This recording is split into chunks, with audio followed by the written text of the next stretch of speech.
आप सभी का बहुत बहुत स्वागत है। आज हम लोग क्लास 7 का भूगोल अध्याय 7 मानवीय पर्यावरण, बस्तियां, परिवहन एवं संचार के अभ्यास प्रश्नों का उत्तर व्याख्या सहित देखेंगे, जानेंगे, समझेंगे। ठीक है, तो आइए देखिए। 1 नंबर, रिक्त स्थानों की पूर्ति कीजिए। पहला है इसमें, कम दूरी के यातायात के लिए सर्वाधिक उपयोग किया जाने वाला मार्ग रिक्त स्थान है। तो यहाँ आपका भराएगा सड़क। ठीक है, फिर से देखिए, कम दूरी के यातायात के लिए सर्वाधिक उपयोग किया जाने वाला मार्ग सड़क है। ठीक है, यातायात किसको बोलते हैं? देखिए, यातायात होता है वो ऐसा साधन जिसका हम लोग सवारी करते हैं। ठीक है, जैसे कि बैलगाड़ी, घोड़ा गाड़ी, बस, ट्रेन, नाव, ये सभी, हवाई जहाज जो भी हैं, सब यातायात के साधन हैं। ठीक है, अगला देखिए 2 नंबर, अधिक दूरी तक भारी एवं बड़े आकार के सामान को ढोने के लिए रिक्त स्थान सबसे सस्ता साधन है। तो यहाँ आपका भराया जल मार्ग। ठीक है, फिर से देखिए, अधिक दूरी तक भारी एवं बड़े आकार के सामान को ढोने के लिए जल मार्ग सबसे सस्ता साधन है। ठीक है, पानी जहाज जो होता है ये बहुत ही सस्ता है। ठीक है, बाकी आपका सड़क मार्ग या हवाई मार्ग की तुलना में इसमें खर्चा कम आता है। ठीक है, और बड़े से बड़े भारी सामान को हम लोग पानी जहाज में डाल के ले जा सकते हैं। ठीक है, इसमें ईंधन का खपत कम होता है। और ये पानी जहाज जो है समुद्र में बहुत विशाल विशाल तक, ठीक है, एकदम गांव जैसा आपको लगेगा। अंदर में खेल का मैदान, मार्केट वगैरह सब कुछ रहता है इसके अंदर में। ठीक है, अगला देखिए 3 नंबर, सर्वाधिक महंगा यातायात का साधन रिक्त स्थान है। तो यहाँ आपका भराएगा वायुमार्ग। सर्वाधिक महंगा यातायात का साधन वायुमार्ग है। ठीक है, मतलब हवाई जहाज जो है ये सबसे महंगा है। हर आदमी का बस का बात नहीं है। ठीक है, काफ़ी खर्चा होता है। हालांकि लोग चाहें तो आज के डेट में हवाई यात्रा कर सकते हैं, लेकिन ये महंगा होता है। ठीक है, अगला 4 नंबर देखिए, संदेश अथवा विचार को एक स्थान से दूसरे स्थान तक पहुंचाए जाने को रिक्त स्थान कहते हैं। तो यहाँ आपका भराएगा संचार। ठीक है, संदेश अथवा विचार को एक स्थान से दूसरे स्थान तक पहुंचाए जाने को संचार कहते हैं। ठीक है, तो संचार का माध्यम में क्या है? रेडियो, टीवी, न्यूज़पेपर, ठीक है, पत्रिकाएं वगैरह जो है ये संचार के माध्यम है। अगला देखिए 5 नंबर, भारतीय रेल विश्व की रिक्त स्थान बड़ी रेल मार्ग है। तो यहाँ आपका चौथी होगा। ठीक है, विश्व की चौथी बड़ी रेल मार्ग है, जबकि एशिया महादेश में दूसरा स्थान आता है। ठीक है, पहला चीन और उसके बाद दूसरे में भारत, और पूरे विश्व में चौथा स्थान पे। अब देखिए 2 नंबर, सही उत्तर लिखें। पहला है, विश्व का सबसे ऊंचा सड़क मार्ग कौन सा है? ठीक है, तो यहाँ का जो ऑप्शन है उसको देख लीजिए। पहला है मनाली लेह राजमार्ग, दूसरा कानपुर दिल्ली राजमार्ग, तीसरा है पटना दिल्ली राजमार्ग। तो यहाँ आपका सही आंसर जो है वो है मनाली लेह राजमार्ग। ठीक है, विश्व का सबसे ऊंचा सड़क मार्ग जो है वो है मनाली लेह राजमार्ग। देखिए, यहाँ मनाली जो है ये एक पर्यटन स्थल है भारत के हिमाचल प्रदेश में। यह ब्यास नदी के किनारे समुद्र तल से 6,725 फीट ऊंचाई पर स्थित है। दूसरा देखिए 2 नंबर, एशिया के किस देश में रेल मार्ग की लंबाई सर्वाधिक है? ठीक है, तो पहला ऑप्शन है भारत, दूसरा चीन, तीसरा नेपाल और चौथा बांग्लादेश। तो यहाँ आपका आंसर जो होगा चीन होगा। ठीक है, देखिए, एशिया के किस देश में रेल मार्ग की लंबाई सर्वाधिक है? तो चीन जो है एशिया का ही एक देश है, और यहाँ पे एशिया का सबसे लंबा रेल मार्ग है। ठीक है, 3 नंबर, यातायात का कौन सा साधन पर्यावरण को प्रदूषित करता है? पहला ऑप्शन साइकिल, दूसरा घोड़ा गाड़ी, तीसरा है बस और चौथा नाव। ठीक है, तो यहाँ पे देखिए, प्रदूषित यानी कि वायुमंडल को गंदा करता, धुआं छोड़ने वाला क्या है? तो आपका आंसर ये तीसरा जो है बस होगा। ठीक है, बस से धुआं निकलता है, तो ये पर्यावरण को प्रदूषित करता है। जबकि साइकिल, घोड़ा गाड़ी में धुआं नहीं निकलता है, नाव में भी नहीं निकलता है। ठीक है, ये पर्यावरण को प्रदूषित नहीं करते हैं। अगला देखिए 4 नंबर, इनमें से कौन संचार का साधन है? पहला ऑप्शन है टेलीफोन, दूसरा बस, और तीसरा ऑप्शन हवाई जहाज, चौथा ऑप्शन है जहाज। तो यहाँ आपका जो सही है वो है टेलीफोन। ठीक है, संचार का साधन, संचार किसको बोलते हैं? जिसके माध्यम से हम लोग अपनी सूचना को दूसरे व्यक्ति तक पहुंचाते हैं। ठीक है, अगला देखिए 5 नंबर, राष्ट्रीय राजमार्ग संख्या 2 किस शहर से होकर गुजरती है? तो यहाँ पहला ऑप्शन आपका रांची, दूसरा ऑप्शन है बोकारो, तीसरा है धनबाद, चौथा जमशेदपुर। तो यहाँ आपका जो सही है वो तीसरा ऑप्शन धनबाद। ठीक है, राष्ट्रीय राजमार्ग संख्या 2 किस शहर से होकर गुजरती है? तो ये धनबाद से है। इसको ग्रांड ट्रंक रोड भी कहते हैं, जिसको कि शेरशाह सूरी ने बनवाया था। आगे है 3 नंबर, निम्नलिखित प्रश्नों का उत्तर एक वाक्य में दें। ठीक है, देखिए यहाँ आपका पहला प्रश्न है, परिवहन के प्रमुख प्रकार कौन से हैं? उत्तर देखिए, परिवहन के प्रमुख प्रकार हैं सड़क मार्ग, रेल मार्ग, जल मार्ग एवं वायु मार्ग। ठीक है, ये 4 होते हैं, पहला सड़क मार्ग, दूसरा रेल मार्ग, फिर जल मार्ग एवं वायु मार्ग। ठीक है, यहाँ चित्र देख लीजिए, हवाई जहाज, ये हो गया सड़क मार्ग, बस, रेल, और ये पानी जहाज।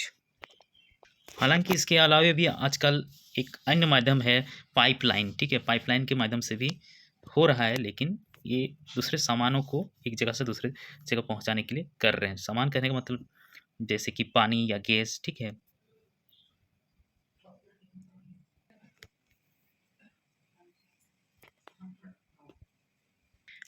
तीन का 2 प्रश्न है, जनसंपर्क माध्यम क्या है?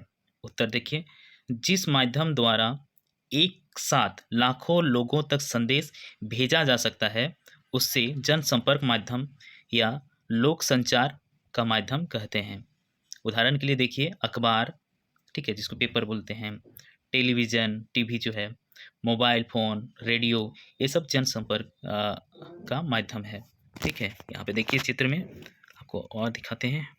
ऑडियंस, दर्शक, सोशल मीडिया जो आजकल हम लोग ज़्यादा प्रचलन में है, ये समाज, विज्ञापन, ठीक है, कहीं भी पोस्टर वगैरह बना दिया जाता है, समाचार, मीडिया जो पत्रकार लोग हैं, ठीक है, एवं संचार, जनसंपर्क का माध्यम। इधर देखिए इंटरनेट, अखबार, रेडियो, मोबाइल, टेलीविज़न, टीवी जो है। ठीक है, अब देखिए अगला प्रश्न है 3 नंबर, प्रश्न है, संचार से आप क्या समझते हैं? उत्तर देखिए, संचार द्वारा संदेशों तथा विचार एक स्थान से दूसरे स्थान तक पहुंचाए जाते हैं। ठीक है, या फिर आप इसको थोड़ा बड़ा लिखना चाहेंगे तो इस तरह से लिख सकते हैं। ठीक है, ये जरूरी नहीं है, लेकिन आप चाहें तो लिख सकते हैं, संचार एक ऐसी प्रक्रिया है जिसमें मौखिक और गैर मौखिक, ठीक है, तरीकों से संदेश भेजना और प्राप्त करना शामिल है। मौखिक यानी कि जो बोलते हैं, और गैर मौखिक जो जैसे पेपर वगैरह, पत्रिका सब हो गया। ठीक है, संचार एक समझ बनाने के उद्देश्य से दो या दो से अधिक व्यक्तियों के बीच विचारों, मतों और विचारों के रूप में सूचनाओं को संप्रेषित करने का एक दो तरफा माध्यम है। ठीक है, अगला प्रश्न देखिए 4 नंबर, जल मार्ग कितने प्रकार के होते हैं? उत्तर देखिए, जल मार्ग मुख्यतः 2 प्रकार के होते हैं। पहला है अंतर्देशीय जलमार्ग एवं दूसरा जो है समुद्री जलमार्ग। यहाँ इसको समझिए, देखिए, भारी एवं बड़े आकार के सामानों को अधिक दूरी तक ढोने के लिए जलमार्ग सबसे सस्ता साधन है। जलमार्ग वह मार्ग होता है जो एक स्थान से दूसरे स्थान को जलमार्ग से जोड़ता है, जैसे कि नदी आदि। ठीक है, और जलमार्ग 3 प्रकार के होते हैं। पहला है आंतरिक जलमार्ग, दूसरा तटवर्ती जलमार्ग, तीसरा समुद्री जलमार्ग। ठीक है, आपको जो पहले लिखे हैं, ठीक है, ये अंतर्देशीय जलमार्ग और एवं समुद्री जलमार्ग, यही सही है, उसी को आप लिखिए। ठीक है, अब देखिए 5 नंबर प्रश्न, भारत का सबसे लंबा राष्ट्रीय राजमार्ग कहाँ से कहाँ जाती है?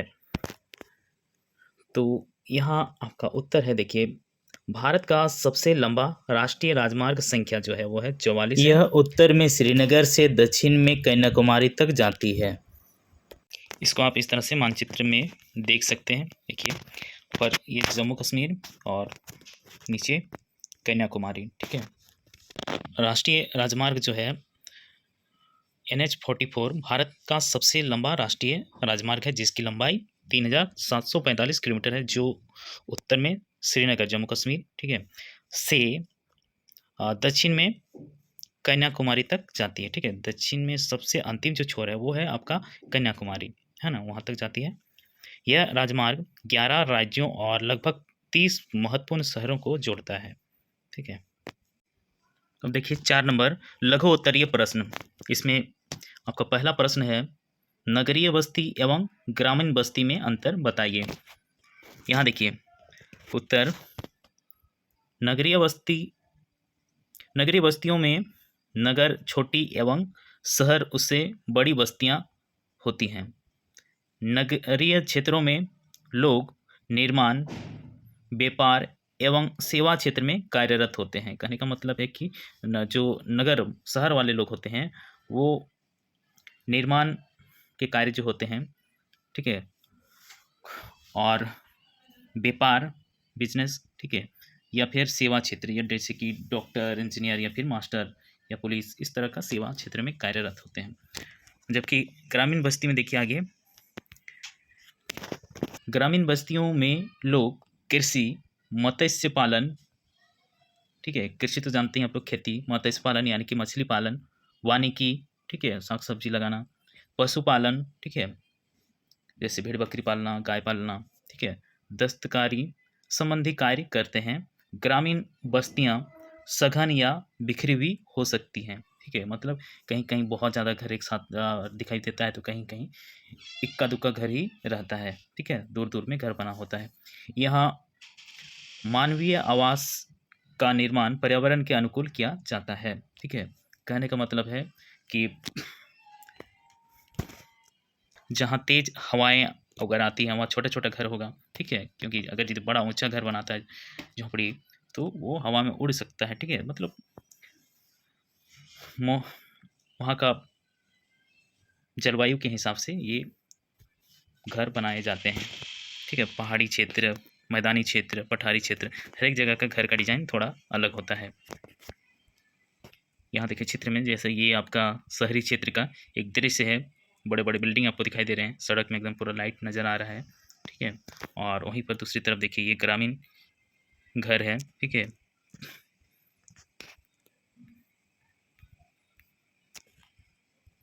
अगला देखिए 4 का 2 प्रश्न है भारत में कितने प्रकार के रेल मार्ग का विकास हुआ है। तो उत्तर देखिए भारत में 3 प्रकार के रेल मार्ग का विकास हुआ है। पहला बड़ी लाइन अथवा चौड़ी गैज 1.676 मीटर चौड़ी, ठीक है। दूसरा है मध्यम लाइन अथवा मीटर गेज, यह है 1.0 मीटर चौड़ी। तीसरा है छोटी लाइन अथवा संकरी गेज, यह है 0.61 मीटर चौड़ी, ठीक है। देखिए टाइप ऑफ ट्रेन का प्रकार। अच्छा पता है ये जो रेल मार्ग, ठीक है, रेल कहते हैं, रेल का हिंदी नाम क्या है, लोह पथगामिनी, ठीक है, लोहे की पटरी पे चलता है इसलिए उसको लोह पथगामिनी कहते हैं। अगला 4 का 3 नंबर प्रश्न है झारखंड में रेल मार्ग की तुलना में सड़क मार्ग का विकास अधिक हुआ है, क्यों। उत्तर देखिए झारखंड का अधिकांश भाग उबड़ खाबड़ एवं पठारी है, अतः रेल मार्ग की तुलना में सड़क मार्ग का विकास अधिक हुआ है, ठीक है। देखिए ये पहाड़ी मार्ग।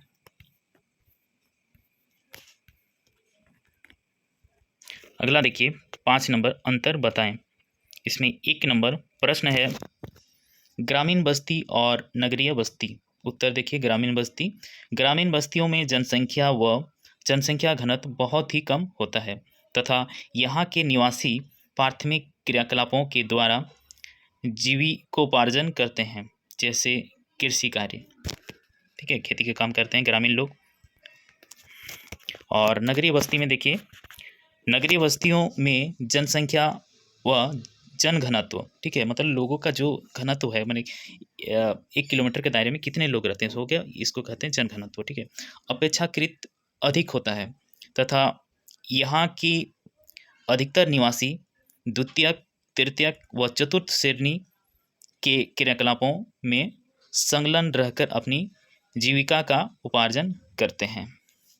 यहाँ लोग निर्माण, व्यापार एवं सेवा क्षेत्रों में कार्य। अगला देखिए 2 नंबर प्रश्न है सड़क मार्ग और रेल मार्ग में अंतर करना आपको। तो देखिए उत्तर, सड़क मार्ग और रेल मार्ग में अंतर। सड़क मार्ग देखिए, वर्तमान समय में यातायात के लिए सर्वाधिक उपयोग किया जाने वाला मार्ग सड़क है। सड़क की पहुंच छोटे छोटे गांव से लेकर पर्वतीय क्षेत्रों तक है। सड़कें पक्की एवं कच्ची दोनों होती हैं। मरुस्थलीय, वन एवं ऊंचे पर्वतों पर भी सड़कें बनी हुई हैं, ठीक है। सड़क जो होता है हम लोग देखिए कच्चा पक्का देखते ही हैं, ठीक है, ये सभी जगह इसका पहुंच होता है, ठीक है, और ये सभी जगह बनाया जा सकता है। आगे देखिए रेल मार्ग। भारत में रेल मार्ग परिवहन का प्रमुख साधन है। ये भारत के कुल सामान तथा यात्री यातायात का लगभग 70% भाग का परिवहन करती है। रेल मार्ग से कम खर्च में भारी सामान एवं मानव को तेजी से आवागमन की सुविधा प्राप्त होती है, ठीक है। देखिए कहने का मतलब, देखिए रेल मार्ग जो है इसमें सामान जो मालगाड़ी होता है इसमें बहुत ज़्यादा एक जगह से दूसरी जगह पहुंचाया जाता है, ठीक है। जैसे कि झारखंड का कोयला विदेशों तक भी जाता है और वहाँ विदेश में कोयला से बिजली उत्पन्न करते हैं लोग, ठीक है।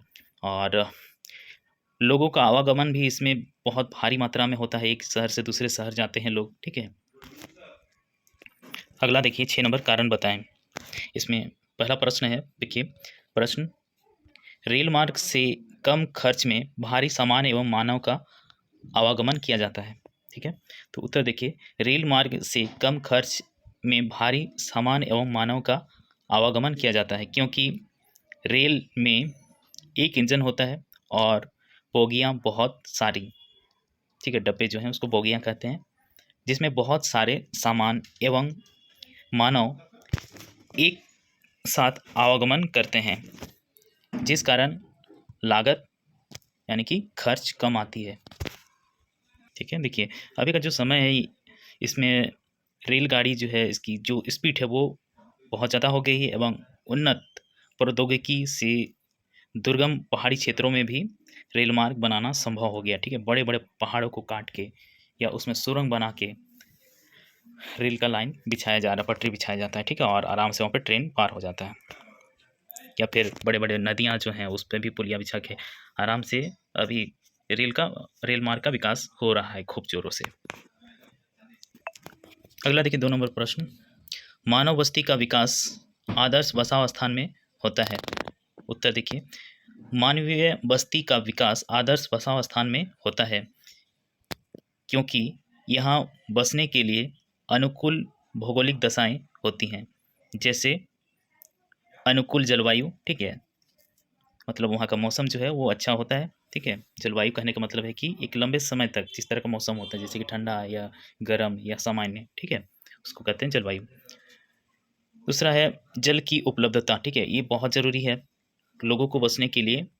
पानी वहाँ पर होना बहुत ज़रूरी होता है। आप किसी भी शहर या गांव को ले लीजिए, वो नदी या समुद्र के किनारे ही बसा है, ठीक है। अगला देखिए उपयुक्त भूमि। चौथा है उपजाऊ मिट्टी इत्यादि सुविधाएं हो, ठीक है, ठीक है। इसको आप इस तरह से भी लिख सकते हैं अगर चाहें तो, जरूरी नहीं है।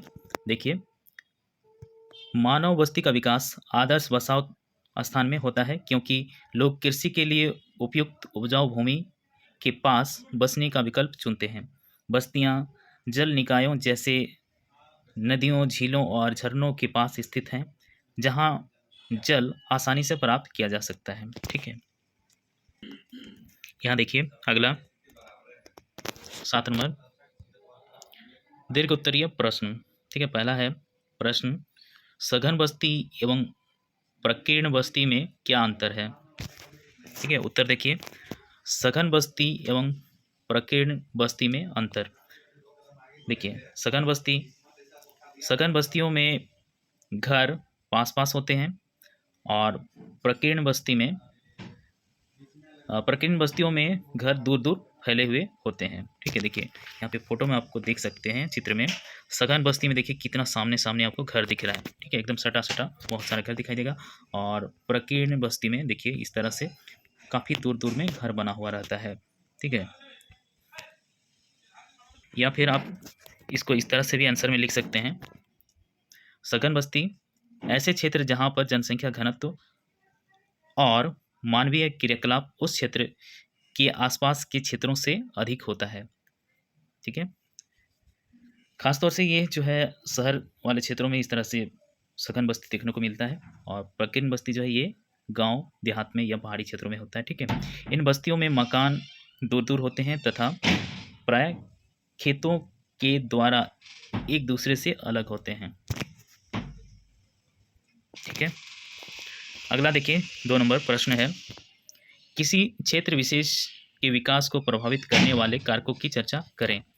उत्तर देखिए, किसी क्षेत्र विशेष के विकास को प्रभावित करने वाले कारक हैं, पहला अनुकूल जलवायु, दूसरा जल की उपलब्धता, तीसरा उपयुक्त भूमि। ठीक है, जलवायु रहने लायक होना चाहिए, ज़्यादा गर्मी में आदमी नहीं रह सकता या ठंड में भी नहीं रह सकता है। ठीक है, सामान्य होना चाहिए। पानी के उपयुक्त भूमि कहने का मतलब देखिए पहाड़ी इलाका नहीं होना चाहिए, या फिर बर्फीला जगह नहीं होना चाहिए, है ना, ये चीज़ होगा।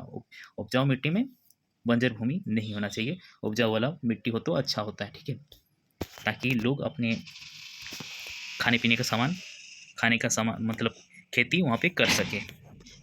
और ये सभी कारक किसी क्षेत्र विशेष के विकास के लिए बहुत ही महत्वपूर्ण भूमिका निभाते हैं। ठीक है, अनुकूल जलवायु, जल की उपलब्धता, उपयुक्त भूमि और उपजाऊ मिट्टी। ठीक है, ये सभी का महत्वपूर्ण स्थान है।